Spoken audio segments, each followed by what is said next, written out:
And now, to review the last of the Doughboys, is our director, Patty Utaro. Patty was appointed director of the Rochester Public Library and Monroe County Library System in 2009. She's a native of Rochester and began her library career as a library page at the Gates Public Library, and since then has worked in various capacities throughout the Monroe County Library System, including director of the Ogden Farmers Library. She's a graduate of Nazareth Academy, attended St. Lawrence University, Empire State College, and holds a master's in library science from SUNY at Buffalo. Patty's a devoted reader who often reads 3 to 4 books at once, and credits her love of reading to her mother, who was also a reader and librarian. Patty's many interests include local and New York State history and folklore and art. Patty passionately believes that libraries provide essential services that improve a community's quality of life, and the Monroe County Library System and Rochester Public Library together with its branches are key partners in the economic and cultural growth of our community. Patty lives in Chili with her husband and 2 children, and we welcome Patty Utaro.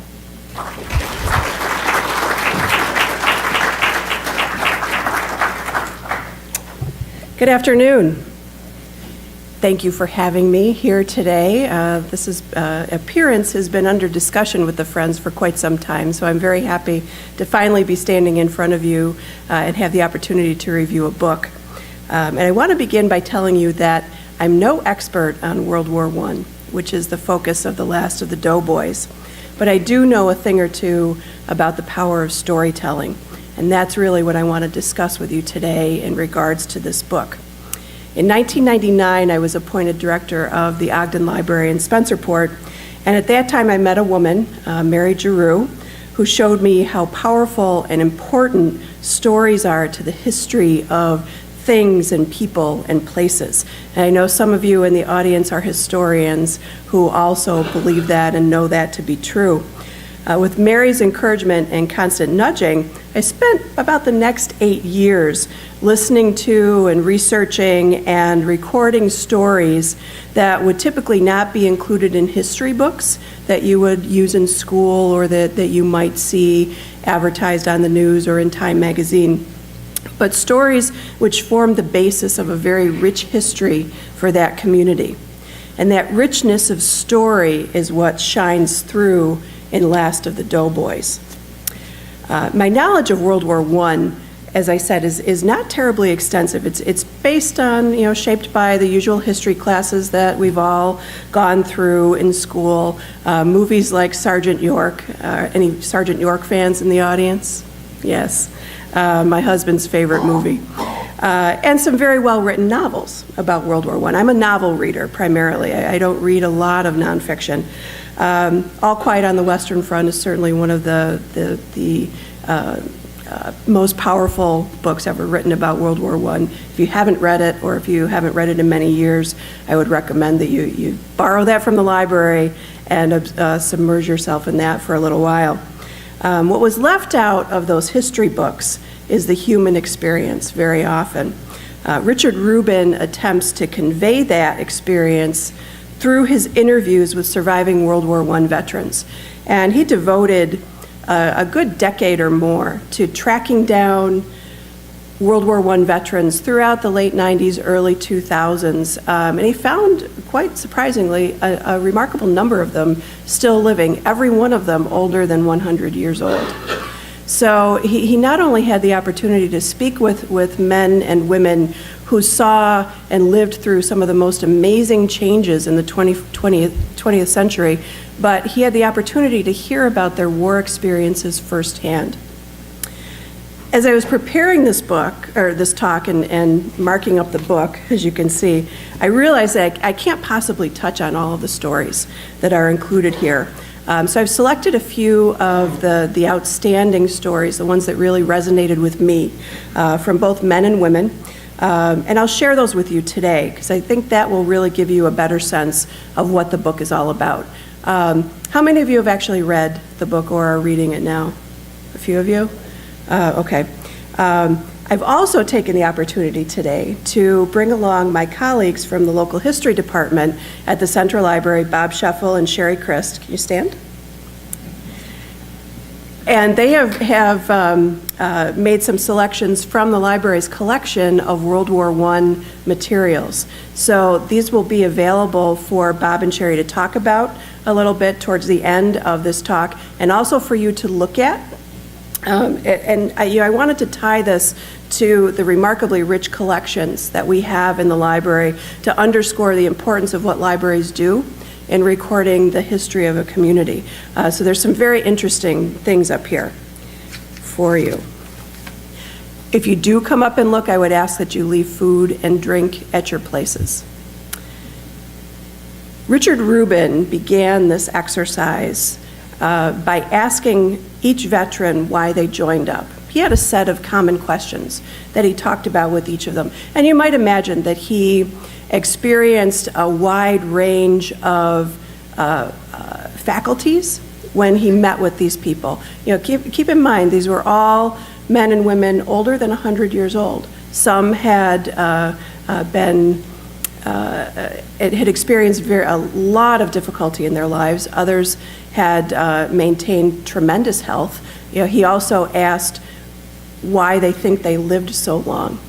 And there were a number of interesting responses given, ranging from, if you don't like something, get it out of your life, don't sweat the small stuff, eat bee pollen. One guy was convinced it was because he ate a handful of peanuts every day. Just lots of different things that they felt helped contribute to their age. But what Rubin took away from every interview was a certain stoicism on the part of each person, where they really did not sweat the small stuff, whether it was a commanding officer getting in their face or an artillery barrage coming at them across a trench. They really didn't sweat the small stuff. And they just sort of made it through without much deliberate thought on their parts.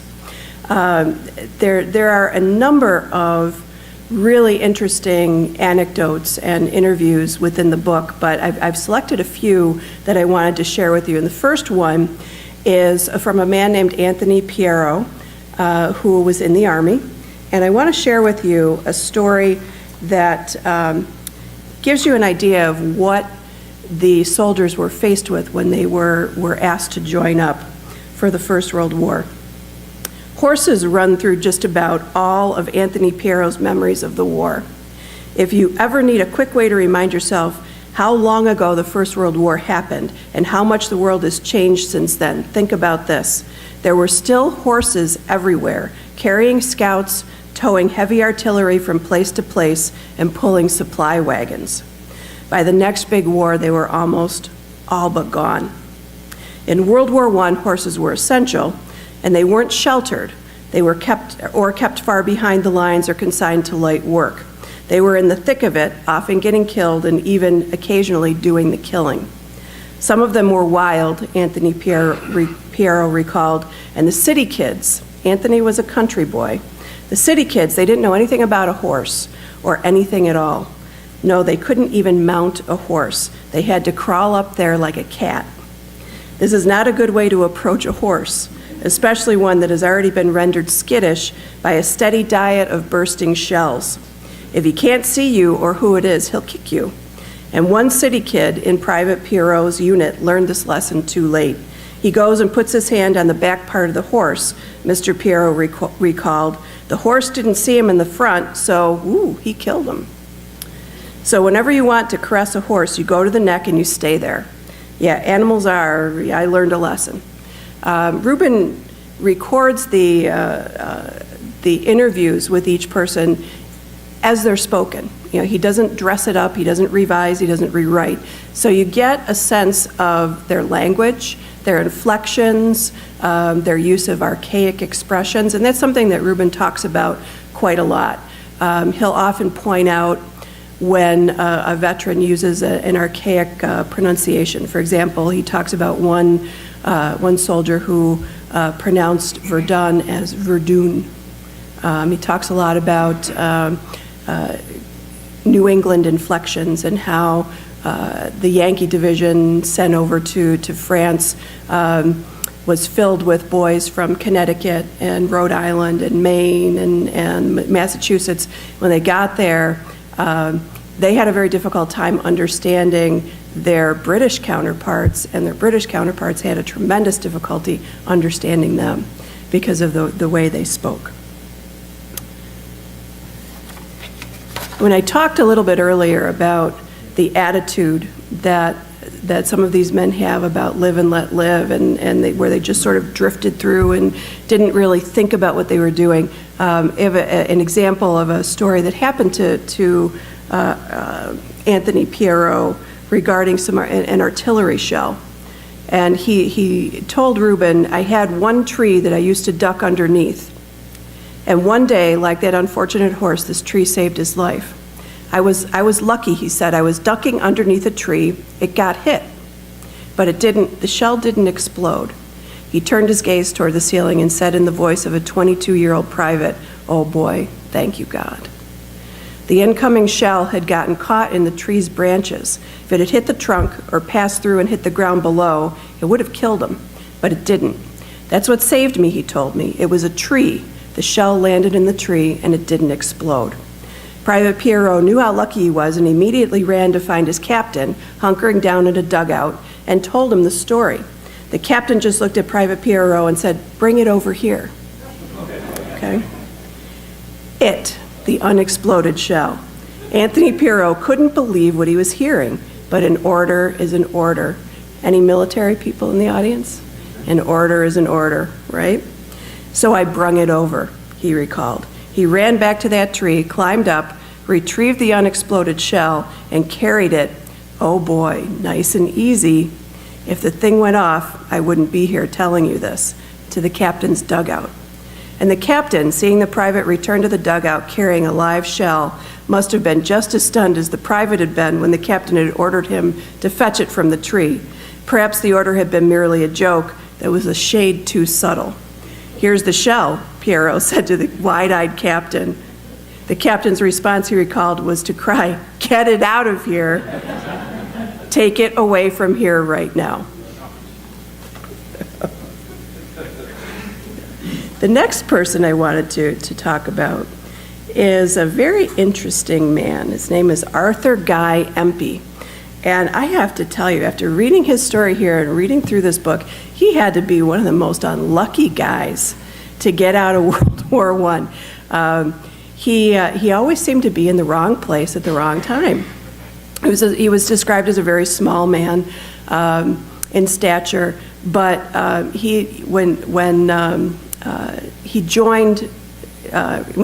he enlisted, he did so because he wanted to win the war. Really thought he could win the war single-handedly. And that should tell you a lot about the kind of man this guy is. So he went to France and actually joined up through the British Army, the British forces versus the United States. When he came back, he was injured, and he came back and he wrote a book called Over the Top, which was the first real graphic representation of what was happening in that war. Keep in mind what people were hearing back in the United States and in England and so forth was sort of a sanitized version of events. And he came back and wrote this book, and all of a sudden people were realizing it's really pretty bad. You know, this is a horrifying war. And he writes, Rubens quoted in here saying, Empey wasn't just relating the horrors of war, he was testifying to the rank stupidity of the men in charge of waging it. And the order that Anthony Pierrot had to bring that unexploded shell over to the captain is just one example of many in this book of really crazy, stupid orders that were given. And there were a number of cases that Reuben was told about commanding officers who were not capable of doing their jobs and were eventually relieved of duty after hundreds of thousands of their men were slaughtered. So I want to read a couple examples of descriptions that Empey used in Over the Top. And here he's talking about the aftermath of an artillery barrage. Bunches of twisted barbed wire lying about, shell holes everywhere, the trench all bashed in, parapets gone, and dead bodies. That ditch was full of them, theirs and ours. Some were mangled horribly from our shell fire, while others were wholly or partly buried in the mud, the result of shell explosions caving in the wall of the trench. One dead German was lying on his back with a rifle sticking straight up in the air, the bayonet of which was buried to the hilt in his chest. Across his feet lay a dead English soldier with a bullet hole in his forehead. This Tommy must have been killed just as he ran his bayonet through the German. At one point, just in the entrance to a communication trench, was a stretcher, and on the stretcher a German was lying with a white bandage around his knee. Near to him lay one of the stretcher bearers, the red cross on his arm covered with mud, and his helmet filled with blood and brains. Close by, sitting up against the wall of the trench with the head resting on his chest, was the other stretcher bearer. He seemed to be alive, but the posture was so natural and easy. But when I got closer, I could see a large, jagged hole in his temple. The three must have been killed by the same shell burst. You know, this is pretty graphic material. Not so unusual today in publications, but definitely unusual and unheard of in many cases in publications of the early 1900s.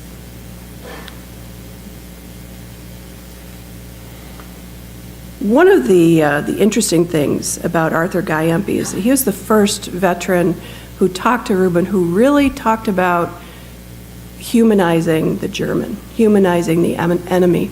And as Reuben went through his interviews, he found that was true for many of the people that he talked to, that they had experiences that he did not expect to hear about, where the Allies and the Germans would stop firing over the course of an evening and go into no man's land and play cards. And they would share rum or other liquor. When the Americans came into the war late and were moved in with some of the British troops, there's an instance that Reuben describes of a German soldier sending a message over to the Allies saying, hey, we want to see some of those Americans, can you send them over? And they went. Were immediately surrounded by the German soldiers in the opposite trench who were asking them about film stars and New York City and what it was like to live in America. And then the Germans told them, look, you know, we could have killed you about 5 times already since you've been here, but we're shooting over your heads because we don't want to kill Americans. We don't want to kill anybody, but we're here, we've got a job to do. But typically when we're ordered to shoot, we're shooting high. So stop shooting at us. You know, just stop shooting at us. And of course, these Americans, new to the war, boys who were really, you know, wanting to whip the Kaiser and all of that, said, no, we're not having any of that. So they, of course, they trotted back across no man's land to their own trench, and the artillery and the shooting commenced again. But there were a number of instances like that. For example, the famous Christmas truce. Some of you are probably aware of that. That was instituted by the Germans, where the two opposing forces came together on Christmas Day and celebrated Christmas together. And then the next day they were back shooting at each other. Shooting high, but still shooting at each other. Arthur Fiala joined the Army because he was looking for a job. And that was true for many of them. You know, when Reuben asked why they joined, they were looking for a job. You know, they wanted to win the war, they were looking for a job. They didn't have anything better to do. Several of them actually responded like that. I didn't have anything better to do. But Fiala ended up as a cook in an engineering division. And he talked quite a lot in here about the kindness of strangers. And I want to read some of his interview to you where he talks about being sick. I was very sick, he told me, and I called the doctor. He came down, he looked at me, just put his head in the tent. He never touched me. He left a couple of aspirin tablets. That's all I got. He was sitting up now, looking disgusted but very lively. Well, here's the point, he continued. On the edge of town, there was a woman living, and she had about 3 little kids. She was taking care of a railroad crossing. I don't know what she had to do. She found out I was sick, and she come to the tent. She brought hot tea to me. That woman never failed, he said empathetically. Until I got well, she came in 3 times a day, and one day she came with a plastered my chest. His hands mimicked the act across his chest. She was very good. I'll never forget her. I give her a lot of credit, and here's the point. One day I heard we were going to break up that camp, so at 10 o'clock at night, when everybody was supposed to be in bed, I went to my kitchen. I took a flour sack. We used to get those tins of bacon like that, like the big tin. I took and I gave her a can of that bacon. I gave her flour, sugar, coffee, all I could carry on my back, and I brought it to her that night. I woke them up at 10 o'clock that night. You never seen any happier people. They deserved it. Staples, not to mention luxuries like bacon, were scarce for civilians in France. This book is full of stories like that, where the Allied forces were treated with great kindness and generosity by the French people. Eugene Lee is another example of someone who met with great kindness and made a really significant friendship. And he talks about, in his interview, what happened at 11 a.m. on November 11th, 1918, Armistice Day. And I just want to read you this excerpt. At exactly 11 a.m. on the morning of November 11th, 1918, somewhere in the Argonne sector, he recalled, a German soldier come out waving a white flag, and he started walking down, and our officer went out to meet him. When they got there, all of a sudden, all the German soldiers come running down, and our fellows, well, we got up, and they got mixed up talking to us. Some could speak our language, and a lot of our fellows could speak German, so we had a great time trying to talk, and they showed us pictures of their family, and we had a great time to celebrate, swapping souvenirs.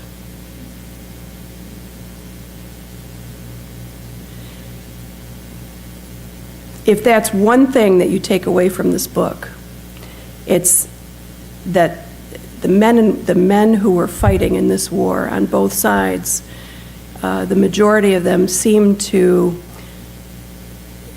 not be doing it because they wanted to. They did not hold hatred for the people that were on the other side of the line. They were really just regular people. And Reuben really does a good job of making us see that, that the enemy was not a demon, if you will. Reuben Law was an interesting case here. He kept a very, very meticulous diary of everything that happened to him from the time he enlisted until the time he ended up in France. And it's, much of it is day-to-day grind and not very interesting. For example, December 22nd, went into Camp Johnston at 8:30 and ate a very light breakfast. He talks a lot about what he eats and what the weather's like, your typical diary. But he did this every single day, which gives you a real insight into what his life was like. Covers training, traveling, arrival in France, and so forth. When I was working at the Ogden Library, one of the projects that I worked on was the research into a set of letters that were sent from boys fighting in World War I to people in the town of Ogden. And many of them included information like that about what it was like in their training camps, what kinds of clothing they were being issued, what kinds of supplies, and so forth. There's very little actually sent from the front. But Reuben talks about a very interesting experience that many of you may be aware of. 1918, there was a tremendous influenza epidemic that wiped out a large percentage of the world's population. And Reuben Law was part of that. He writes when he was on the HMS Corona moving from New York to France. He writes in his diary, left the harbor this afternoon, lost lots of sea. 2 days later, though, sick as the devil this morning. I remember they assigned me to duty at a doorway that goes to the lower deck, and an officer came along and I failed to salute. And he checked me out, and I made some vague remark that didn't make any sense to him, and he knew right away that I had the flu, and he hospitalized me. The entry for October 3rd, 1918 was taken to the hospital this morning with Spanish influenza. The flu spread quickly, tearing through the corona in just a couple of days. They converted the big fancy dining room of the ship to a hospital, and so we slept. We stayed on tables. They put 2 tables together, and there'd be 2 of us, and my head was next to the feet of the guy next to me. We had little pads, but they didn't amount to much. I was awfully sick. Conditions in that makeshift infirmary didn't help. I remember the brother of the sergeant that was in our unit was behind me, he said, and his feet would come to my head, and he kept kicking me in the head. He was just out of it, you know, he couldn't help it, but he was just trying to survive, and he finally died. Things got grim pretty quickly on a ship that wasn't designed to handle a deadly epidemic. They started putting the bodies along the outside deck, he explained, but it got to be too many of them, and they reverted to burying them at sea. By the time they arrived at Brest on October 13th, 91 men on the Corona had died. Reuben Law was not among them. And he went on to really see out the end of the war. He worked in a hospital. And he describes months following the armistice, the French and Americans broke down the huge hospital that he worked in and its motor pool until one day Reuben Law was the only person left. I was the last man scrubbing, and there was an engineer that had charge of the electrical generating system for the camp, and he said, I'm going to leave that on, and when you're through and leave here, pull the switch, and that's the only thing you have to do. Basically, turn the lights out when you leave. The last one to leave, he turned out the lights and eventually made his way back to the coast and sailed home. I'm looking at the clock right now, and although I have a number of other stories that I could share with you, I want to leave time for Bob and Sherry to show some of the materials from our collection. But I wanted to talk a little bit about the book itself. The stories in the book really shine through, but one of the things that I was a little disappointed in with this is that there's quite a lot of filler in the book. And I'm sure that the author intended that as context for the stories, but I didn't find that it worked very well to string the stories together. It was actually more irritating to me. And I see this lady down here nodding her head. It didn't really incorporate the appropriate contextual information with the stories themselves. And the author chose to split the stories up with very lengthy chapters about Tin Pan Alley music and propaganda, badly organized summaries of historic events and military strategy that really created sort of a disjointed reading experience through the book. The author's style is an unusual blend of factual presentation and casual writing. Not really well suited to this type of production. And I know he's gotten some really good reviews from historical authors and so forth, but the narrative is peppered with very casual references, and he changes his perspective and tense constantly. Did you find that as well? Yeah. Annoying is a good word for that. It clocks in at 489 pages. So this is a long book.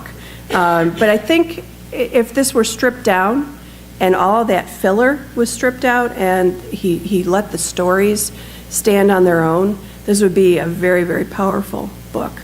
Read it for the stories. You may find yourself skipping over some sections. What really saves the book is Reuben's obvious devotion to the men and the women and their stories here. Devotion and respect. I think meeting these people changed his life. I don't think there's any question about that, but I just don't think he conveys it very well here. He meticulously recounts what people said, how they sounded, what they wore, I have to say, khakis and plaid flannel shirts seem to be the uniform for all of these guys. I never quite got quite understood why Reuben felt it necessary to describe the khakis and the flannel shirts right down to the colors, and whether they were wrinkled or not. He spends a lot of time on extraneous details that really don't add a lot to the narrative. But when he lets the veterans just talk and he recounts what they say, that's where the power comes in.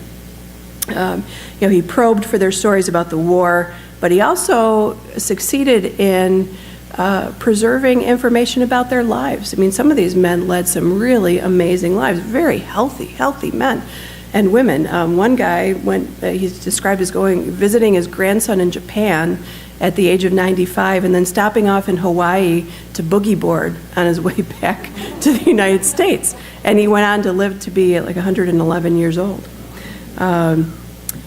He really cared a great deal about these men and women. He does include some information about anti-German propaganda and the war. And one last thing that I want to read to you that will lead into some of the materials that we brought today is a description of what was happening in the United States at the time. German-American professors and teachers were pulled from the classroom or even fired. Symphonies let German-American musicians and even conductors go. They also stopped playing music by German composers. Libraries pulled German books off their shelves. The American Red Cross refused to hire anyone with a German surname. Even as a volunteer, it was rumored that German-American saboteurs were putting ground glass into the bandages. So that's kind of a really interesting description of what the atmosphere was like here in America. Because remember, they were hearing a very controlled and sanitized version of events of what was happening across the Atlantic. I don't know if the Rochester Public Library removed German shelves from our books. I'd be interested to find out. But I'd ask Bob and Sherry at this time to, we'll talk a little bit about what we've brought over from the local history department. There's some very interesting things there that I think many of you will enjoy seeing.